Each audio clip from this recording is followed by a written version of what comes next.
Let's have a quick chat about the absolute absurdity of Plane of Sky and the VP key, and maybe touch on a couple other things like tower gear and epic farming.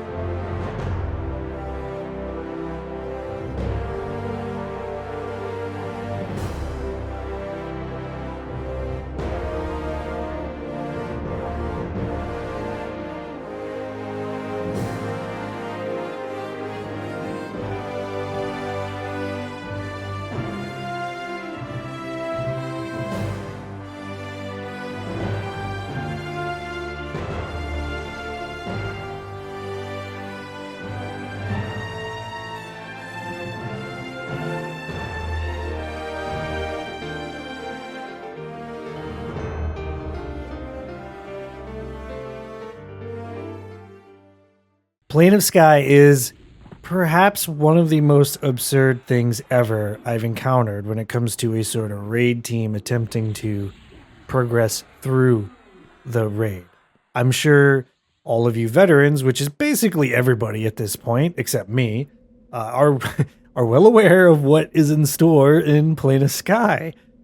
I was not. So the new player perspective of this is, what in the holy hell is going on in this zone, and is it truly worth doing it? What exactly is going on here? From a design standpoint, back when this raid was first made, it was probably a great idea. You have 10 islands. When the players zone in, they have to kill everything on an island to gain an item from that island's inhabitants to access the next island. And there's a sort of key system to go along with that. They are the key of swords to get to island 1.5, the key of misplaced to get to island 2, the key of misfortune to get to island 3, the key of beast to get to island 4, the avian key to get to island 5, key of the swarm to get to island 6, key of the scale to get to island 7, Vishan's key to get to island 8. Is that information correct? I have no idea. I read that directly from the eqprogression.com website, and everything in this game I look up is wrong because everything is outdated 4 times over. So I apologize if that information is incorrect, but the point still stands. You need a key to get to the next island, and it's annoying. Each island has a set amount of monsters. Specifically, not very many. Not very many at all. Once you kill those set amount of monsters, this boss dude spawns. You kill that guy, and then this Siren the Lunatic spawns, in which you turn your quest item to receive the key, which lets you teleport to the next island. Yes, the item required to get the key is not called the Key of Misfortune, for example. No, it's a broken mirror, a broken friggin' mirror, which turns in and you get a key. How are you supposed to know this? You know what? This is all before me. For my time of playing this game, it's whatever. The same is true for every island. Some of them make a little bit of sense, but most of them are just insane and weird. Remember, Everquest raids are 72 players, and there's a set amount of keys that drop on each island. That means in order to progress properly through the islands, this is like a 5-week venture or more just to get the entire raid keyed a little bit of the ways through here. There are not nearly enough keys that drop for the raid on each island. Even if your raid group is strong enough and capable of going all the way to the end and clearing everything, it doesn't matter. You are set behind a hard lock here that you cannot bypass. As for the veterans of EQ, taping away at your keyboards, I know, I get it. I do.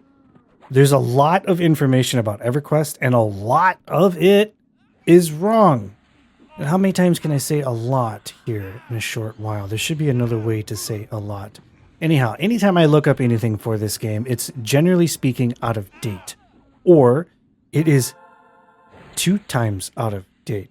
You got the P99 wiki, the Alakazam wiki, and generally speaking, that is for the old version of the game, the live version of the game, and then you have some forum posts that deal with the original TLPs, and then you have some forum posts and Discord posts which deal with modern TLPs.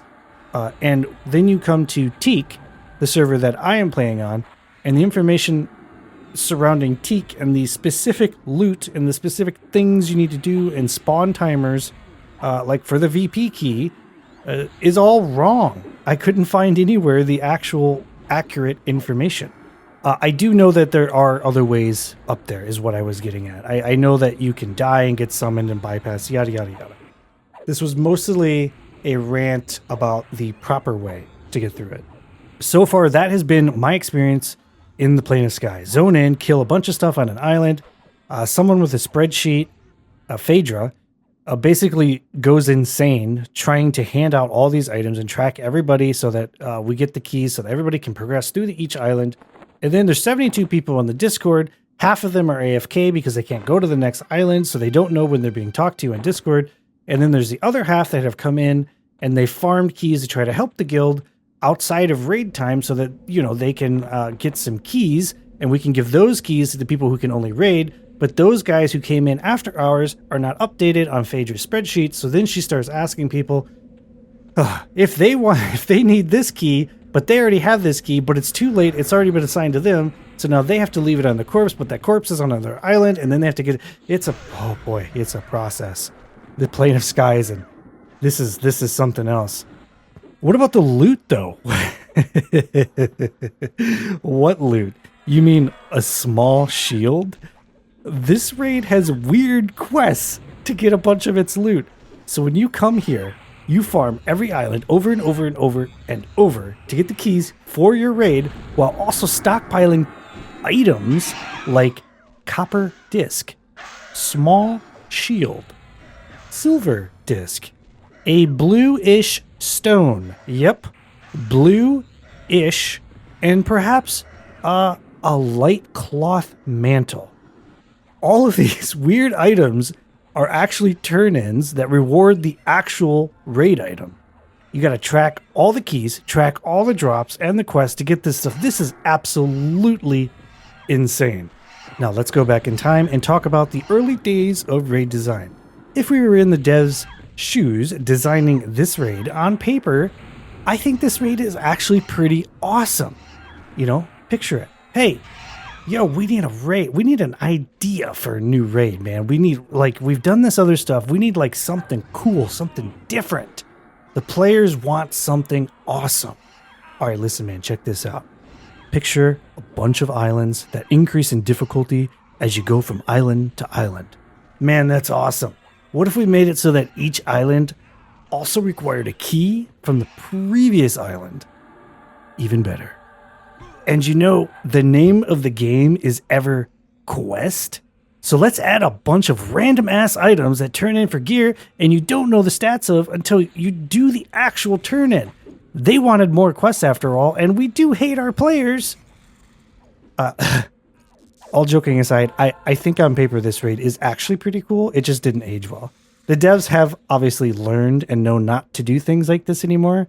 It doesn't make sense to hardlock a 72-man raid behind an arbitrary set amount of time on a server that is only in each expansion for a set amount of weeks, when we can simply go to the anniversary tower and acquire gear that is multi-expansions ahead of its time with as little as a single days of work and a level 1 mage. I would put forth, if the tower is on the TLP server and grants access to such amazing gear, then we may as well do away with several other things that are roadblocks on the server, or things that are abused by botters and farmers. Oh. What about the VP key? This is something that I have been losing my mind over.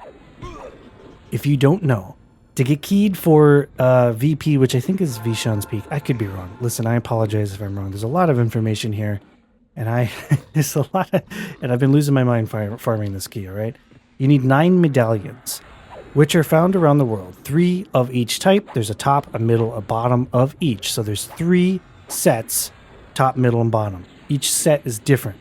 They are each then given in turn to an NPC who will fix the set and give you 1 item in return, which is the key. Next thing you need is a tooth from a raid boss. That boss, of course, doesn't drop enough teeth to key the entire raid. It's something you have to do weekly.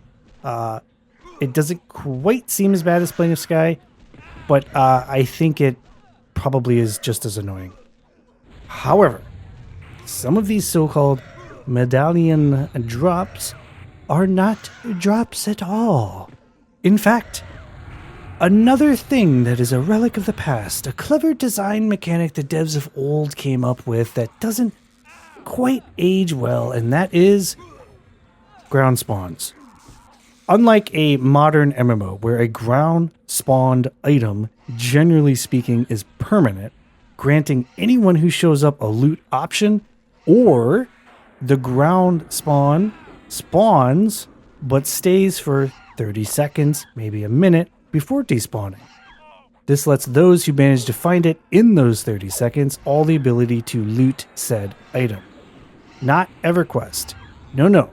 These are spawned every 16 to 22 minutes, of which is information I only found out recently because if you go to Alakazam, all they say is that it takes 50 minutes for it to respawn, not 16 to 22 minutes. So my timers were all wrong, and I'm very upset by that because this information is not easily available to anyone. Oh, and only one player gets it, by the way. The spawn location is also not set in stone. They're sort of randomized around the area. Again, as someone new doing this is seriously, as someone new doing this, let's put all the cards on the table. This is easily the dumbest thing I have ever done in an MMO. And I've played a lot of truly terrible Korean MMOs. Here I am, waking up at 6 a.m., coffee in hand, standing around in the swamp of no hope, staring at a bank next to 40 other players waiting for one key to spawn. Hours go by watching someone get it, and you question your sanity as someone new shows up. And they get the key immediately because they happen to be standing in the right spot and it spawned there instead of at your spot that you were camping. Oh, and remember that this is the buffed version. It used to only spawn once every 50 minutes, and I think if I was reading correctly, it used to be even worse than that. Why was it ever worse than that? Nobody knows. Please help me. While we are on this talking about the sort of craziness that still exists within Everquest, we have to dip our toes into the pool of epic quests. Now, I lucked out being a bard. I didn't know this ahead of time. I just thought the idea of playing a support class sounded cool. Bard, on a server with randomized loot like Teek, it's really not that difficult to get the stuff for my epic. I don't really have a, air quotes, roadblock that prevents me from doing my epic or competing with others. Most of my stuff, in fact, can drop from regular-ass dungeons from random named guys. I actually ended up getting nearly all of the stuff I have to farm in the overworld from a dungeon. There was one dragon I had to fight outside of a raid or a dungeon to get it. And because of the randomized loot, I was the only bard there. There was no one else, so it really wasn't that big of a deal.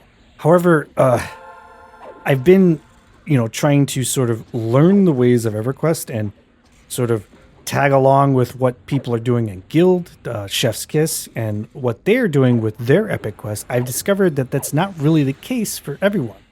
Some classes you have to do a turn-in at an NPC that's on a multi-hour or tens of hours respawn, who then despawns once you turn it in, and you have to wait all over again.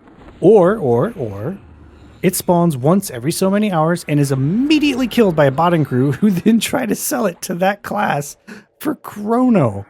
Chrono is an item that you can purchase with real-world cash to gain currency that is tradable in-game. It can also be consumed to renew your subscriptions. There's sort of value to it, sort of a driving force behind the economy. It's a major proponent to Daybreak sustaining themselves, the buying and selling of chronos, if you will. Some of these guys are literally setting their timers to wake up in the wee hours of the morning just to avoid botting crews. The worst part is if you talk to these botters, which I've messaged them to be like, hey, man, what do you do? Like, what's going on with this? Because I don't know what's going on in this game. I ask a lot of really stupid questions, and I try to talk to people to try to figure out what's going on. And botting is kind of a gray area. So I actually have some of these guys, they'll respond to you, and they'll talk to you. And he'll be like, hey, man, listen, I sell these, right? I kill the guy. I know you need it for your epic, but like I kill it, and then I turn around and I sell it for multiple chronos every other time I kill it. Sure, there's times I don't sell it when I kill it, but there are times I do. I've made over 50 chrono off of the farm. Can you blame the guy? 50 chrono is insane.